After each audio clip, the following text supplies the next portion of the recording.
안디옥 교회를 보면서. 왜 기뻤냐면은 교회가 개척이 되어지고 교회가 세워진 것을 보면서 하나님의 은혜를 경험한 거예요. 그래서 이렇게 이야기를 하고 있죠. 우리 말씀을 보겠습니다. 23절 말씀이죠. 한번 읽어보겠습니다. 23절 시작. 그가 이르러 하나님의 은혜를 보고 기뻐하여. 네, 여기까지.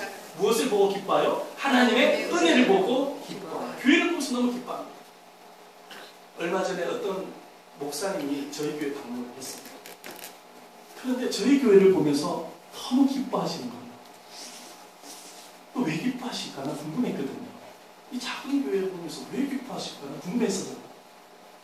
그런데 왜 기뻐했냐면 주님의 교회가 주님의 은혜로 세워진 것에 대해서 기뻐했던 거죠. 여러분, 하나님의 사람, 성령의 사람은 주님의 은혜를 보는 사람인 것이에요. 아니요? 여러분들이 지금 교회에 와서 함께 예배를 드리는 것에 대해서 기뻐하시기를 주의 뭐 축원드립니다. 눈으로 보일지는 이거 외경을 보는 것이 아니라 주님의 은혜를 바라보며 기뻐하는 여러분 되십시오. 그래서 바나바가 이제 교회 안디옥 교회에 와가지고 내가 이 교회에서 무엇을 해야 될까, 해야 할 역할이 무엇일까 고민을 합니다. 그리고 사가다 조사를 합니다. 내가 이 교회에서 해야 될 역할이 무엇일까. 가만히 보니까 안디옥 교회가 태어난 지 얼마 되지 않았잖아요, 그죠? 그래서 안디옥 교회 성도들은 예수를 믿은 지 얼마 안 되는 초신자들입니다. 그런데 초신자이다 보니까 양육이 필요한 거예요. 하나님의 말씀으로 양육을 받아야 성장할 거 아닙니까? 그렇죠? 그래가지고 바나바가 한 일이 뭐냐면 하나님의 말씀을 가르치기 시작했어요. 성경을 가르치기 시작했습니다. 성경을 가르치고 말씀으로 양육을 하니까 폭발적인 부흥이 일어납니다. 놀라운 성장이 일어납니다. 여러분, 벌이 어디에 모입니까? 뭐가 있는 곳에 모입니까? 꿀이 있는 곳에 모이잖아요. 맞죠? 말씀의 꿀이 있는 곳에 말씀을 갈급해하는 영혼들이 모이기 시작을 하는데 아마도 안디옥 교회 성도들이 자기 가족들을 데리고 오고 친인척을 데려오고 친구도 데려오고 막 그래 했던 것 같아요. 말씀 한번 들어보자.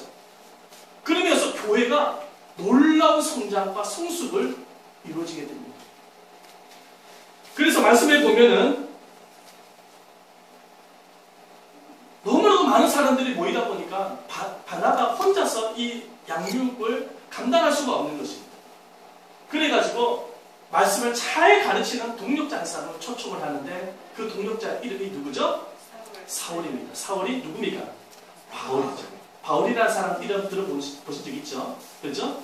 이 바울이 그때 당시에 다메섹상에서 부활하신 예수님을 만나고 난 이후에 다소라는 지역에서 제자들과 함께 있었거든요.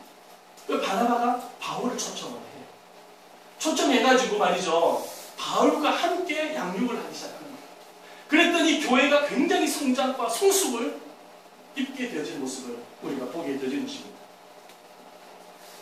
여러분, 교회는 복음을 통해서 세워지죠. 그런데 성장과 성숙은 무엇을 통해서 세워지냐면 하나님의 말씀 양육을 통해서 말씀을 듣는 가운데서 말씀의 역사를 통해서 성장과 성숙을 가지게 되어진다는 사실인 것입니다. 만약에 하나님의 말씀으로 제대로 양육을 받지 못하고 말씀을 듣지도 못하고 가까이 하지 못한다고 한다면 그 교회는 성장할 수가 없습니다. 성숙의 단계로 쓰임을 받을 수가 없게 되는 것입니다. 교회에 출석하고 있는 성도들이 아무리 열심히 교회를 출석을 하여도 말씀을 가까이 하지 아니하고 말씀을 듣지 아니하고 말씀을 배우지 아니하고 말씀을 깨닫지 아니하고 말씀을 통하여 주님을 만나지 못하고 양육을 받지 못하면 어린아이 신앙은 그대로 어린아이 신앙이죠. 자랄 수 없는 거예요. 그리스도의 제자로 성장할 수가 없는 거예요. 그렇기 때문에 양육이 너무나도 중요하고 말씀을 가까이 하고 배우는 것이 얼마나 중요한지 모르는 것입니다. 그래서 이 바나바와 바울이 안디옥 교회에서 했던 사역이 양육 사역입니다. 예수님께서도 오셔서 무엇을 했습니까? 복음만 전파했습니까? 아니요. 무리들에게 말씀을 가르치고 특별히 12명의 제자를 선택을 하셔서 데리고 다니면서 무엇을 했습니까? 계속 말씀을 먹이죠. 맞죠? 그래서 그 12명의 제자들이 엄청난 일을 합니다. 맞죠? 엄청난 일을 합니다. 예수님이 성자 예수님, 하나님입니다. 그분이 우리에게 모델을 보여주신 거예요. 말씀을 배우지 아니하고 가까이 하지 아니하면 잘할 수가 없는 거예요. 어떻게 잘합니까? 한번 생각해 보십시오. 무슨 방법으로 잘합니까? 주님은 말씀을 통해서 일을 하시고 역사하시는데, 교회는 말씀의 역사가 나타나는 곳인데 말씀을 가까이 하지 아니하고 어떻게 성장을 이룰 수 있다는 것입니다. 안디옥 교회가 이 말씀의 양육을 통해서 주변 사람들한테 별명을 듣습니다. 뭐라고 별명을 한번 따라서 그리스도인. 그리스도인. 그때부터 그리스도인이라는 말이 시작됩니다. 여러분들 그리스도인이라고 많이 들어보셨죠? 이 그리스도인이라는 이름의 출발점이 어디서부터냐? 안디옥 교회에서부터 출발되어진 거예요. 여러분, 이 그리스도인이라는 것은 헬라어로 지금 여기 나와 있지만 크리스티아노스, 헬라어 단어가 이렇습니다. 이게 뭐냐면 그리스도를 따르는 사람, 그리스도를 순종하는 사람입니다. 성장과 성숙을 이룬 안디옥 교회는 단순한 예수를 영접하는 것에서 끝난 것이 아니라 그리스도를 따르는 사람이 되었다는 것입니다. 할렐루야. 하나님의 원뜻은 바로 여기 있는 거예요. 교회를 통해서 하시고자 하시는 일이 바로 여기에 있는 것입니다. 그러므로 여러분, 신앙생활을 하면서 우리가 정말로 사모해야 될 것은 말씀입니다. 여기 학생들 앉아있지만 학교 공부도 중요하지만 학교 공부보다 더 중요한 것은 하나님의 말씀이라고 믿으시길 바랍니다. 그 말씀이 등불이 되어서 여러분들의 인생을 책임지는 거죠. 말씀이 여러분들의 인생을 이끌어가는 거예요. 학교 공부가 이끌어가는 게 아니에요. 좋은 대학교 가도 무너져요. 여러분의 인생은 하나님이 말씀을 통해서 이끌어 가신다는 사실을 항상 기억하시길 바랍니다. 이렇게 성장과 성숙을 이룬 안디옥 교회. 그런데 말이죠, 안디옥 교회가 여기서 성장과 성숙이 그냥 그리스도인이라는 명칭을 듣는 것으로 마치는 것이 아니라 안디옥 교회는 세상을 섬기는 교회가 되었습니다. 우리 안의 교회만 아니라 우리들끼리의 교회가 아니라 세상을 섬기는 그런 교회로 쓰임을 받게 되어진 모습을 보게 되었습니다. 그 정도로 성장하는 겁니다. 안디옥 교회에 그때 당시에는 선지자가 있었습니다. 왜냐하면 신약 성경이 그때 당시에는 완성이 되지 않는 상태예요. 지금은 완성이 되어졌죠. 그때 당시에는 신약 성경이 완성이 되지 않는 단계였기 때문에 사도라는 직분과 선지자라는 직분이 있었습니다. 선지자가 하는 역할이 뭐냐면 예언하는 일을 했습니다. 하나님의 음성을 듣고 예언사역을 했습니다. 그런데 어느 날 갑자기 아가보라는 선지자가 안디옥 교회에 와가지고 예언을 하는데, 무슨 예언을 하냐면 곧 있으면 이 예루살렘과 온 유대에 흉년이 될 것이다. 지금 우리나라에 지금 흉년이 심하죠. 가뭄이 심하지 않습니까? 그죠? 예루살렘과 온 유대에 흉년이 일어나게 되어질 것이다 라고 예언을 합니다. 그런데 말이죠, 그 예언이 그때 당시에 로마 총독이었던 글라우디오라는 총독 재임 때 그 흉년이, 그 예언이 성취가 되어졌는데 그 흉년이 너무나도 끔찍한 흉년이었습니다. 그 가뭄이 너무너무 심한 가뭄이었습니다. 그래서 예루살렘과 온 유대에 있는 교회가 피해를 입었는데, 유대 안에 있었던 교회가 그 가뭄과 흉년으로 피해를 입었다는 소식을 안디옥 교회가 듣고, 안디옥 교회가 무엇을 하냐면 오늘 말씀해 보니까 있는 힘을 다하여서 교회를 섬기자고 결의를 하고 있습니다. 다시 말해서 우리들끼리만의 교회가 되지 말고 힘들고 어려운 교회를 섬기자고 성도들끼리 마음을 합하는 거예요. 아멘? 그래서 있는 힘을 다해서 헌금을 내게 해가지고 그 헌금을 바울과 바나바 편을 통하여서 그 가뭄으로 힘든 유대에 있는 교회를 섬기기 시작을 합니다. 그뿐만 아니라 이 안디옥 교회는 지역사회를 섬기는 교회로, 구제 역할을 하는 교회로 쓰임을 받게 되어진 모습을 보게 되십니다. 여러분, 예루살렘 교회도 마찬가지입니다. 하나님의 은혜를 받고 난 이후에 재산을 팔아서 지역사회를 섬기는데 가난한 사람을 돕기 시작하죠. 이것이 바로 예루살렘의 교회의 모습이었던 거예요. 여러분, 이렇게 주님의 교회는 우리들끼리 교회, 우리들만의 교회, 우리가 축복을 받고 우리들만 교제를 하고 우리만 구원을 받고 그런 교회를 주님께서 원하시는 것이 아니라 은혜를 받고 구원을 받았다고 한다면 정말로 세상을 섬기는 교회, 복음을 전파하고 영혼을 구원하고 구제하고 섬기는 그런 아름다운 교회가 되어지기를 주님은 원하고 계시는 것이죠. 아멘? 제가 교회를 개척하고 난 이후에 내가 할 수 있는 일이, 지역 사회를 위해서 할 수 있는 일이 무엇일까 고민을 하다가 했던 것이 뭐냐면은 기타 교실이었습니다. 왜냐하면은 기타를 중학교 때부터 배워서 알고 있었기 때문에 그래서 처음에는 무료 기타를 했습니다. 막 붙이고 현수막도 붙이고 했더니 기타를 배우고 싶다고 사람들이 오기 시작을 했어요. 그러다가 나중에는 무료 기타가 별로 의미가 없는 것 같아서 그래서 1만 원을 올려서 기타 교실을 했는데 지금은 하지 않고 있지만 얼마 전에 제가 주님 앞에 기도를 드렸어요. 주님, 제가 이 지역 사회를 위해서 해야 될 일이 무엇입니까? 좀 더 구체적으로 말씀해 주십시오.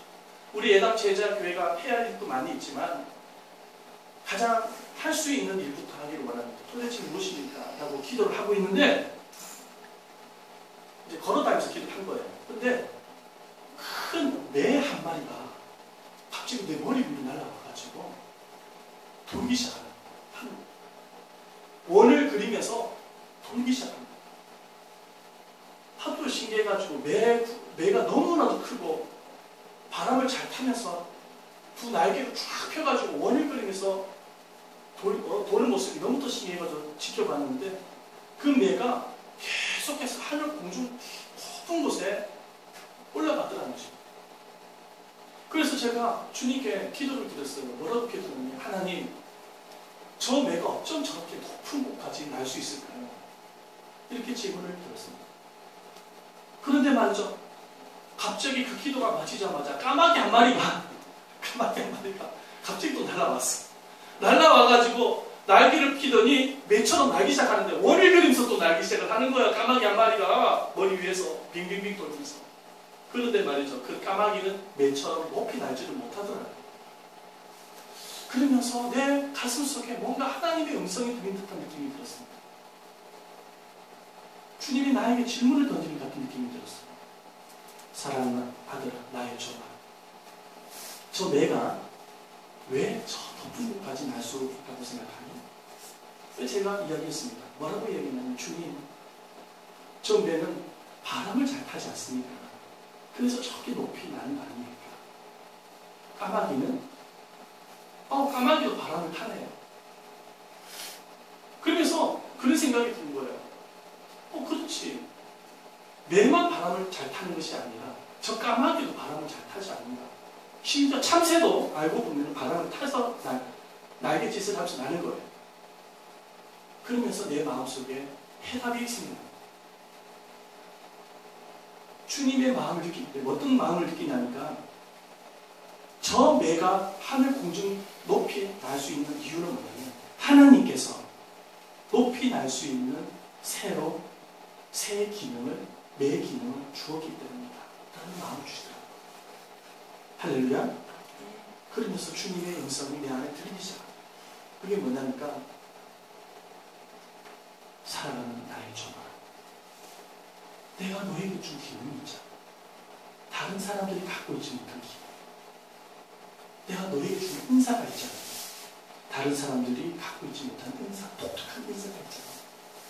내가 준 그 기능과 은사를 통하여서 지역사회와 세상을 섬기면 안 되겠니? 라는 음성이 내 안에서 들리기 시작했습니다. 그러면서 머릿속에 또 그림이 그려지기 시작합니다. 어떤 그림 그립니까? 내가 가지고 있는 기능, 내가 지역사회에서 섬길 수 있는 기능이 과연 무엇일까 고민을 하다가 생각이 나는 겁니다. 그렇지. 기타 교실을 다시 해야 되겠다. 그런데 이번에는 시작을 할 때 내가 더 많이 배워야 되겠다. 지금도 기타를 칠 줄 알지만 좀 더 잘 배워서 실력을 길러서 지역사회를 섬기는 방향을 해야 되겠다. 무료 기타 교실 하면 어떨까? 그러면은 초등학생, 중고등학생, 장년부들 와서 배우지 않을까? 그런 생각이 막 드는 거예요. 나도 모르게. 그리고 기타를 가르쳐서 콘서트도 열고 또 잘하는 사람까지 초청을 해서 콘서트도 열 수 있는 그런 분위기를 만들면서 그분들을 섬기는 방향으로 해나가는 건 어떨까라는 그런 생각이 드는 것입니다. 할렐루야. 할렐루야. 여러분, 축구 교실도 주님께 주신 마음을 가지고 시작했더니 하나님께서 은혜를 주셔가지고 지금 아이들 잘 섬기고 있지 않습니까? 그렇죠? 하나님께 주신 비전을 가지고 해나가야 되겠다라는 생각을 갖게 되어집니다. 하나님이 주신 이 비전, 꿈을 아마 우리 예담 제자교회가 펼쳐지지 않을까 그런 기대감을 갖게 되신 것입니다. 여러분 이렇게 주님께서 교회를 세우신 목적은 뭐냐면 여러분 우리 안의 교회만 아니라 교회 밖의 영혼들, 지역사회 사람들에게 정말로 그리스도의 사랑을 실천하고 섬기고 도와줄 수 있는 그리고 복음을 전파할 수 있는 그런 교회가 되어지기를 주님은 원하시는 것입니다.